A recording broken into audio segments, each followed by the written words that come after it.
महान छात्रों। बेटा तुमने वो कहानी सुनी होगी उसकी, एकलव्य की। सुनी है तुमने वो कहानी? हैं पापियों, द्रोणाचार्य। बेटा जो इतिहास है ना, इतिहास पढ़ते क्यों नहीं तुम पापियों, गधे कहीं के। इतिहास में बेटा टीचर खराब हुए हैं, टीचर हुए हैं खराब, लेकिन स्टूडेंट नहीं हुए खराब। ठीक है। वो जो एकलव्य की कहानी है, द्रोणाचार्य जी गए कि बेटा गुरु दक्षिणा नहीं दोगे, तो एकलव्य ने कहा कि सर मांगिए, क्या क्या चाहिए आपको, मांगिए। उन्होंने कहा बेटा अपना अंगूठा दे दो। अब उन्होंने अपना अंगूठा काट के दे दिया। तो बेटा मैं तुमसे ये कह रहा हूँ कि एक है हमारा महान छात्र, उस पर पढ़ा रहे थे, क्या बोलते हैं उसे, गूगल मीट पे पढ़ा रहे थे परसों। और एक हमारा छात्र है अवस्थी, महान छात्र। तो बेटा देखो एक और बात है, देखो सवाल पूछना चाहिए। बेटा बीएड में यही सिखाया जाता है हमें कि भैया आप अपने छात्रों को इनकरेज करें, उनको प्रोत्साहित करें कि वो सवाल पूछें। सवाल पूछो, लेकिन सवाल पूछने में यार आर्गुमेंट करने में थोड़ा डिफरेंस होता है बेटा। आई बात समझ में? तो आर्गुमेंट नहीं करना चाहिए। अब वो गधा पता नहीं कहाँ से, पता नहीं, मुझे तो समझ नहीं आता इस डिजिटल ज़माने में तुम क्या क्या कहाँ कहाँ से आते हो देखकर, फिर आर्गुमेंट मत क्या करो, है ना। तो पता नहीं कहाँ से देख के आया हो कि पता नहीं किसको देख के आया, वो कह रहे हैं कि वो कह रहा है कि जो बहुपद होता है, बहुत सारे पदों को बहुपद कहते हैं। मेरी एमएससी की डिग्री लाओ जरा, फाड़ता हूँ अभी। बहुत सारे पदों को बहुपद कहते हैं, मतलब जो बहुत, क्या दुनिया हो गई है समझ नहीं आ रहा। बहुपद मतलब ये हम किसी आर्ट साइड वाले से पूछे ना कि बेटा बहुपद का मतलब बता, तो वो अपने नॉर्मल, उससे थोड़ा सा नॉर्मल दिमाग लगा के कि बहु मतलब बहुत सारे, और पद मतलब बहुत सारे पद, तो बहुत सारे पदों को बहुपद कहते हैं। एमएससी वाले जहर खा के कहीं मर जाते हैं, मतलब एमएससी करके बैठे हुए जो। बहुपद, अरे बहुत सारे पदों को बहुपद नहीं कहते महान छात्रों। ये है एक्स, यहाँ तो नहीं है बहुपद, ये तो बहुत सारे पद नहीं है, नहीं है ना बहुत सारे पद, लेकिन इसको भी बहुपद कहते हैं, ये भी बहुपद है। आया समझ में? एक्स की पावर 0 ये भी बहुपद है। ये कैसा हो गया बहुपद? तुम तो कह रहे बहुत सारे पद होने चाहिए इसमें, तो इसमें तो नहीं है बहुत सारे पद, ये कैसा हुआ बहुपद? अरे पापियों, तो बेटा सवाल पूछो, सवाल पूछने में कोई दिक्कत नहीं है। सवाल पूछो जैसे कि जैसे सवाल पूछने तुमने पूछो, पर सवाल पूछने में यार जो होता है ना जबरदस्ती का आर्गुमेंट करने में, नहीं सर हमने वहां देखा था। अरे किसको देखा तुमने? मुझे तो लग रहा है कि जिसने थोड़ा सा मैथ्स पढ़ी होगी वो बहुत सारे पौधों को बहुपद बता रहा होगा। आज बेटा पहले भी मैंने एक वीडियो बहुपद पे डाल रखा है, पहले भी एक वीडियो बहुपद पे डाल रखा है, आज दोबारा डाल रहा हूं बहुपद पे, पॉलिनोमियल पे। पापी लोग हो यार तुम।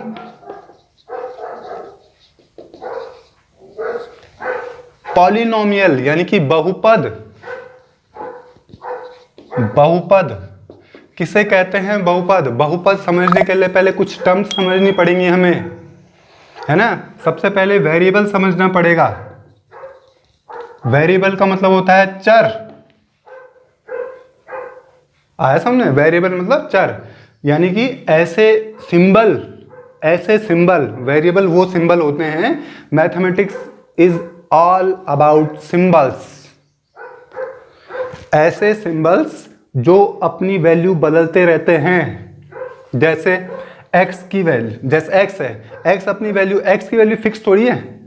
x की वैल्यू फिक्स हो गई, कल को ये भी कहोगे कि x फिक्स है। वेरिएबल मतलब जो वेरी करता रहता है, जो बदलता रहता है, तो x y z की वैल्यू बदलती रहती है, इसलिए उनको वेरिएबल कहते हैं। तो ये सिंबल क्या होते हैं? x y z। फिलहाल 10th स्टैंडर्ड में रहो तो वेरिएबल इनको कहते हैं। इनको क्यों कहते हैं? क्योंकि ये अपनी वैल्यू बदलते रहते हैं। हर वो चीज वेरिएबल होती है जो अपने आप को बदलती रहती है, उसको वेरिएबल कहते हैं। तो ये वेरिएबल के सिंबल्स हैं, ठीक है। एक होता है कांस्टेंट। कांस्टेंट वो होता है बेटा जो बदलता नहीं है, फिक्स रहता है। जैसे मैंने तुम्हें 10 रुपए का एग्जांपल दिया था। अरे भैया 10 रुपए यहाँ भी 10 रुपए है, तुम यूपी चल जाओगे वहां भी 10 रुपए, तमिलनाडु चल जाओगे वहां भी 10 रुपए, सोमालिया, अपना सोमालिया, हमारा सोमालिया, केरल जिसको सोमालिया कहते हैं, वहाँ चल जाओगे वहाँ भी 10 ही रुपये है, वो कांस्टेंट फिक्स, बदलता नहीं है। तो सारे के सारे नंबर 1 2 3 सारे के सारे क्या हैं, कांस्टेंट हैं। -1 -2 -3 कांस्टेंट है, √2 √3 √4 जो भी है सारे कांस्टेंट है। सारे के सारे नंबर क्या हैं, कांस्टेंट है, क्योंकि बदलते नहीं है। महान छात्र हो भाई तुम, पता नहीं कहाँ कहाँ क्या क्या देख के आते हैं। अब देखो वेरिएबल समझ में आ गया, कांस्टेंट समझ में आ गया। अब देखो अब होता है एल्जेब्रिक एक्सप्रेशन, है ना। बीजीय व्यंजक कहते हैं इसको हिंदी में, बीजीय व्यंजक कहते हैं हिंदी में, व्यंजन नहीं, व्यंजन खाने वाला व्यंजन नहीं, व्यंजक, बीजीय व्यंजक। मुझे तो लग रहा है किसी ने तुम्हें ऐसे समझाना पड़ेगा, किसी ने ये ऐसा होता है, ऐसा होता है, ये ऐसा समझाना पड़ेगा तुम्हें। महान छात्र हो भाई तुम। एल्जेब्रिक एक्सप्रेशन, एल्जेब्रिक एक्सप्रेशन क्या होता है, एल्जेब्रिक एक्सप्रेशन कुछ नहीं होता। एल्जेब्रिक एक्सप्रेशन में वो ये कहता है कि वेरिएबल आना चाहिए और कांस्टेंट आना चाहिए। वेरिएबल आ गया, कांस्टेंट आ गया, अब उसकी वजह से इनके बीच में प्लस साइन आए, माइनस साइन आए, डिवीजन का साइन आए, कोई साइन ही ना आए, नहीं आए साइन, ये भी एल्जेब्रिक है। आया समझ, प्लस साइन लगा दिया, ये भी एल्जेब्रिक है। समझ में आ गई बात। अब देखो ये जो सिंगल एक्स लिखा हुआ है, मैंने अभी अभी तुमसे कहा कि एल्जेब्रिक एक्सप्रेशन क्या होता है। एल्जेब्रिक एक्सप्रेशन के लिए जरूरी होता है कि वेरिएबल भी आए और कांस्टेंट भी आए। ठीक हो गया। अब मैं इसको भी वेरिएबल कह रहा हूँ, सॉरी इसको भी एल्जेब्रिक कह रहा हूँ, इसको क्या कह रहा हूँ, एल्जेब्रिक कह रहा हूँ इसको। तो इसमें तो कांस्टेंट नहीं आ रहा। अब तुम तो महान छात्र हो, तुम कहोगे इसमें कहाँ आ रहा है कांस्टेंट, इसमें भी कांस्टेंट आ रहा है पापियों, इसमें भी कांस्टेंट है। कहाँ है कांस्टेंट, मल्टीप्लिकेशन में है कांस्टेंट। अगर किसी के साथ कोई नंबर नहीं आ रहा है तो 1 तो उसके साथ मल्टीप्लाई में होता ही है ना। तो ये भी एल्जेब्रिक है, ये भी एल्जेब्रिक है, ये भी एल्जेब्रिक है, ये भी एल्जेब्रिक है, ये भी एल्जेब्रिक है, ये भी एल्जेब्रिक है। x की पावर 10 + 9x² एल्जेब्रिक है। x की पावर 420 जो कि तुम हो गधे, ये भी एल्जेब्रिक है। x की पावर 20 लाख करोड़, ये भी एल्जेब्रिक है। सब कुछ एल्जेब्रिक है, ये भी एल्जेब्रिक है। x की पावर 9x² + 800x² + 500, ये भी एल्जेब्रिक है। एल्जेब्रिक होने के लिए वेरिएबल आना चाहिए। मेन इंपॉर्टेंट बात ये होती है कि अगर एल्जेब्रिक किसी को बनाना है, अगर किसी टर्म को हमने एल्जेब्रिक कहना है तो उसमें वेरिएबल आना चाहिए। और उस वेरिएबल की पावर 420 आए चाहे 850 आए चाहे कुछ भी आए, हमारी बला से कुछ भी आए, कुछ भी आए, हमें नहीं उससे लेने देना। समझ में आ गया। तो एल्जेब्रिक किसे कहते हैं, एल्जेब्रिक उस टर्म को कहते हैं जिसमें एक वेरिएबल आए। क्या ये एल्जेब्रिक है, बिल्कुल है। क्या ये एल्जेब्रिक है, बिल्कुल है एल्जेब्रिक। क्या ये एल्जेब्रिक है, बिल्कुल है। क्या ये एल्जेब्रिक है, बिल्कुल है ये एल्जेब्रिक। इन सारे के सारे जो टर्म्स हैं इनमें क्या बात है, इनमें वेरिएबल आ रहा है। आई बात समझ में। तो वेरिएबल आना चाहिए। अब साथ में अगर कोई कांस्टेंट आ जाए, जैसे यहाँ पे साथ में कोई कांस्टेंट आ रहा है, आ जाए तब भी भला, नहीं आ रहा, यहाँ पे तो कोई कांस्टेंट नहीं आ रहा, लेकिन यहाँ पे कांस्टेंट है, यहाँ पर भी कांस्टेंट, इसमें भी कांस्टेंट है। कहाँ पर, यहाँ पर। तो समझ में आ गया। मेन बात, सबसे इंपॉर्टेंट बात ये होती है एल्जेब्रिक के लिए, क्या होती है कि वेरिएबल आए। बस वेरिएबल आना चाहिए, किसी भी डिग्री का वेरिएबल आए, किसी भी पावर का है, वेरिएबल आए बस। आई बात समझ में। 4 ये जो लिखा हुआ है ये भी एल्जेब्रिक है। कैसे, ऐसे लिख सकते हैं इसके बगल में, ये भी एल्जेब्रिक है। आई बात समझ में। तो ये होता है एल्जेब्रिक। अब जरा ध्यान से देखो भैया कि ये सारा का सारा जब एल्जेब्रिक होता है कि पॉलिनोमियल क्या होता है। और वो तुम्हारे जो, जहाँ तुम महान, जिस पे तुम देख के आए हो, पता नहीं कहाँ से देख के आए हो भाई। अब बहुत सारे पद, हमने तो नहीं पढ़ा भैया ऐसा कि बहुत सारे पद होंगे उसी को बहुपद कहेंगे। ठीक है, देखो बहुपद किसे कहते हैं, पॉलिनोमियल जिसको इंग्लिश में कहते हैं उसको क्या है। देखो अरे भैया जो पॉलिनोमियल होता है ना वो भी एल्जेब्रिक होता है। पॉलिनोमियल कोई नई चीज़ थोड़ी है ना भाई। बहुत सारे एल्जेब्रिक थे, उनमें से कुछ ही एल्जेब्रिक ऐसे होंगे जिनको हम पॉलिनोमियल कहेंगे। अब किनको कहेंगे पॉलिनोमियल, भाई देखो x square plus 4x square plus and so on, x cube plus 4x square, क्या ये एल्जेब्रिक है? बिल्कुल एल्जेब्रिक है। x की पावर 4 एल्जेब्रिक है? बिल्कुल है। x की पावर 3 प्लस 9x, क्या ये एल्जेब्रिक है? बिल्कुल है। x की पावर -2, क्या ये एल्जेब्रिक है? बिल्कुल है। x की पावर 1/2, क्या ये एल्जेब्रिक है? 4/x, क्या ये एल्जेब्रिक है? बिल्कुल है। सारे एल्जेब्रिक है, सब कुछ एल्जेब्रिक, लेकिन इनमें से कुछ ही होंगे जिनको हम पॉलिनोमियल कहेंगे। अब किसको कहेंगे पॉलिनोमियल? पॉलिनोमियल होने के लिए बेटा 4 शर्तें हैं। वो शर्तें क्या हैं देखो जरा ध्यान से, पढ़ते नहीं हो भाई तुम, जो जो चल रहा है वही, यही तो इस डिजिटल जमाने का सबसे बड़ा दुर्भाग्य है भाई। बिल्कुल कैमरे के सामने आके कुछ भी बोल के निकल जाते हैं भाई, कुछ तो ध्यान रखना चाहिए भाई। यहां देखो जरा ध्यान से भाई, क्या है पॉलिनोमियल होने के लिए शर्त क्या है ना? सारे के सारे जो ये हैं, सारे एल्जेब्रिक, जितने दुनिया में एल्जेब्रिक हैं उनमें से कुछ ही को हम पॉलिनोमियल कहते हैं, सबको नहीं कहते पॉलिनोमियल। आए बात समझ में? इस पूरे भारत में बहुत सारे लोग हैं, बहुत सारे लोग हैं, है ना भारत में, लेकिन उनमें से कुछ ही हैं जो महान लोग हैं। उनमें से समझ रहे हो? तो कुछ ही लोग हैं जो महान लोग हैं, जैसे तुम महान हो।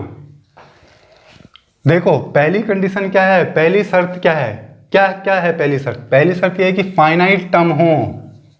फाइनाइट टर्म्स, फाइनाइट टर्म्स का मतलब होता है कि अनलिमिटेड टर्म्स ना हो, है ना? जैसे ये देख रहे हो इसको जरा ध्यान से देखो, इसमें ही क्या दिखा रहा है? एंड द सो ऑन, यानी कि बहुत सारी टर्म दिखा रहा है, ये दिखा रहा है कि कभी खत्म नहीं होगा। समझ में? तो पॉलिनोमियल होने के लिए पहली शर्त यह है कि ऐसा ना हो, अनलिमिटेड टर्म्स ना हो, इन्फिनाइट नंबर ऑफ टर्म्स ना हो, है ना? ये देखो, तो पहली शर्त क्या है? ये है, तो यानी कि ये पॉलिनोमियल नहीं है, ये खत्म हो गया। एल्जेब्रिक तो है ये, लेकिन पॉलिनोमियल नहीं है ये। अगर मुझे इसको पॉलिनोमियल बनाना है तो मुझे इसको हटाना पड़ेगा। अब ये पॉलिनोमियल है। फाइनाइट टर्म, फाइनाइट का मतलब जिनको हम गिन सके। अरे भाई अगर मैं ऐसा लगा दूंगा तो कब तक गिनोगे? खत्म ही नहीं हो रहा कहीं। आई बात समझ? तो पहली शर्त ये है। दूसरी शर्त क्या है? Exponent should be whole number. अब होल नंबर क्या होता है महान छात्र? 0 1 2 3 4 एंड सो ऑन। ये जो ग्रुप है, ये जो फैमिली है, कौन सी फैमिली? 0 1 2 3 4 and so on. ये जो परिवार है, इस फैमिली को कहते हैं होल नंबर। तो क्या कह रहा है? कह रहा है जो एक्सपोनेंट है, यानी कि जो पावर है, वो पावर इनमें से कोई एक होनी चाहिए। यानी कि ये फेल हो गया, देखो हो गया फेल, क्योंकि इसकी पावर कैसे आएगी? -2। तो -2 तो नहीं होता ना यहाँ, यानी ये फेल हो गया, पॉलिनोमियल नहीं है ये। आगे समझ में? तो अगर मैं x की पावर 0 लिखूं, बिल्कुल सही है, इसकी पावर जो है वो यहाँ आती है, इस ग्रुप में आती है। x की पावर अगर मैं 400 लिख दूं तो 400 भी तो इसमें कहीं ना कहीं आता होगा, इसका मतलब ये पॉलिनोमियल है। तो पावर कैसी होनी चाहिए? इस ग्रुप से आनी चाहिए, यानी कि पावर 0 हो, 1 हो, 2 हो, 3 हो, 4 हो, या कुछ भी हो, माइनस में ना हो या अपॉन में पावर ना हो। मान लो अगर मैं पावर ऐसा लगाऊं x की पावर 1/2, तो 1/2 टाइप का जो नंबर है वो कहाँ होता है इस ग्रुप में? 1/2 नंबर होता ही नहीं है यहाँ पे। आगे बात में तीसरी वाली बात क्या है? तीसरी वाले मेरा बेटा तब से मैं, जब से वो आर्ग्यूमेंट हुआ कि वो महान कि नहीं सर हमने वहाँ देखा था, उसमें तो वो ऐसे कह रहे थे कि बहुत सारे पदों को बहुपद कहते हैं। गधे कहीं के। देखो अब हमारे पास तीसरी शर्त क्या है? तीसरी शर्त यह है कि जो कोफिशिएंट है, कोफिशिएंट को कहते हैं गुणांक, है ना? जैसे मान लो 4x² लिखा है, तो x² का कोफिशिएंट, x² के साथ जो यहाँ पे नंबर मल्टीप्लाई में होता है उसको कोफिशिएंट कहते हैं, गुणांक कहते हैं। तो कह रहा है coefficient should be real number. अब रियल नंबर तुम्हें बताया था, रियल नंबर क्या होता है? अरे भैया तुम भाई महान है, महान छात्र हो भाई, पढ़ते नहीं हो बिल्कुल भी, पता नहीं जो देख लिया उसको बोल लिया, कल को कोई कुछ कह देगा तुम्हें, कल को कह देगा कि अरे वो दीपक सर तो प्रेसिडेंट हैं, प्रेसिडेंट मान लोगे, गधे कहीं के।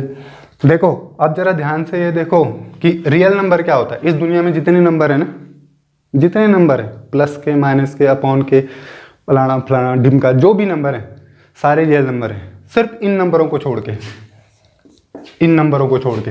रूट के अंदर माइनस साइन आ जाए, -2, -3, -4, -5, ये सारे के सारे रियल नंबर नहीं हैं। इनको छोड़ के जितने दो नंबर हैं इस दुनिया में वो सब रियल है।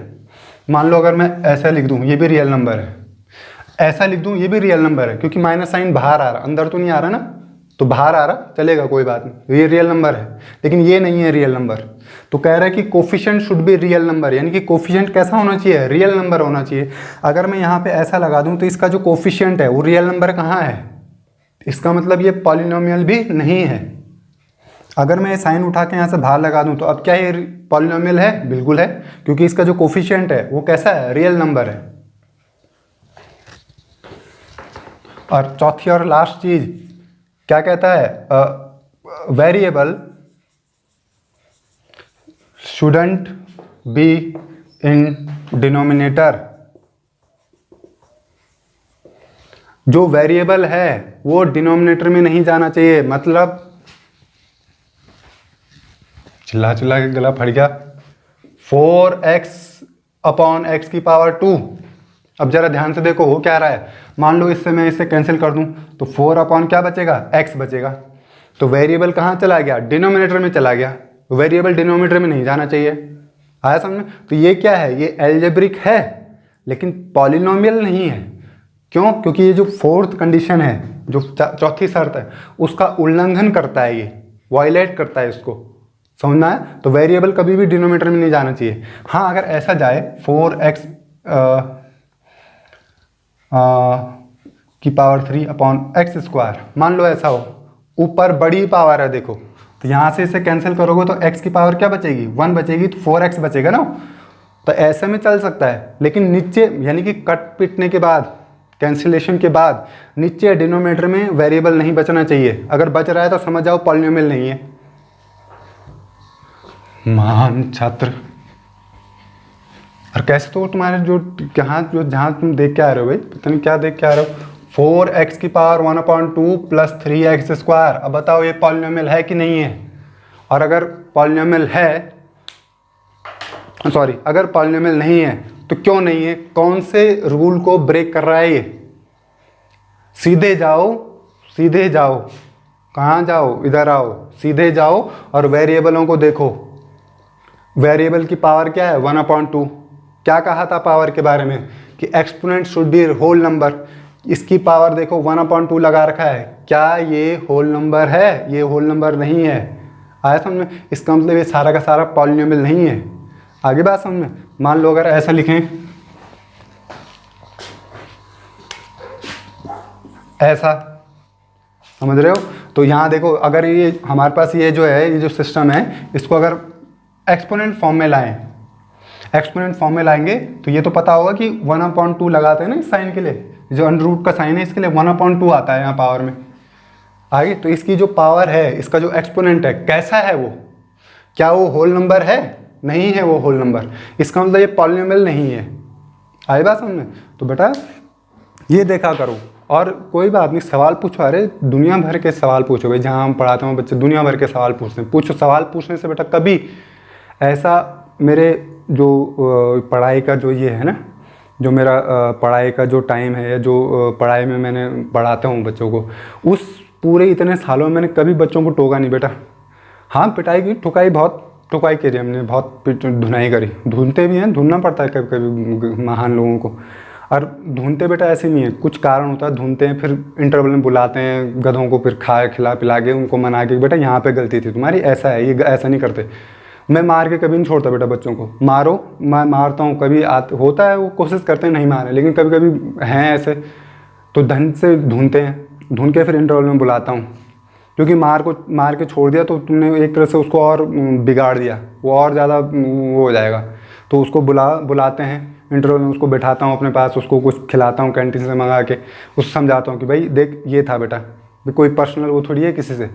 और तुम तो क्या हो, मैं तो बेटा तुम तो मेरे सामने घड़े हो, मेरे सामने एक घड़ा जा रहा है, ऐसा जा रहा घड़ा, तो मेरी तो पूरी कोशिश रहती है वो घड़ा इतना वो हो कि हाँ आगे जाके वो हो, कहीं नाम कमाए।